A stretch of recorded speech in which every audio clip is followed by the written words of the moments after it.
എല്ലാ കൂട്ടുകാർക്കും എൻ്റെ സ്വാതന്ത്ര്യ ദിനാശംസകൾ. ഇന്നത്തെ പ്രത്യേകത എന്താണ് കൂട്ടുകാർക്ക് എല്ലാവർക്കും അറിയാമോ? ഇന്നാണ് ആഗസ്റ്റ് 15 ഇന്ത്യക്ക് സ്വാതന്ത്ര്യം കിട്ടിയ ദിവസം. അപ്പം ഈ ദിവസത്തിൽ നമ്മുടെ പോരാളികളെ ഓർക്കുന്നു.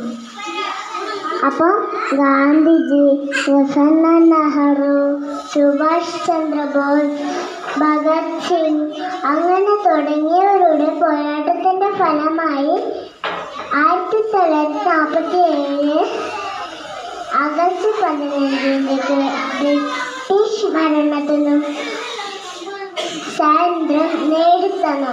അപ്പം 77 വർഷം പൂർത്തിയാവുന്നു. എനിക്ക് ഈ അവസരത്തിൽ പങ്കെടുക്കാൻ ഒരുപാട് സന്തോഷമുണ്ട്. എനിക്ക് ഈ കൊച്ചു പ്രസംഗം കൂട്ടുകാർക്ക് എല്ലാവർക്കും ഇഷ്ടപ്പെടുന്ന നന്ദി, നമസ്കാരം.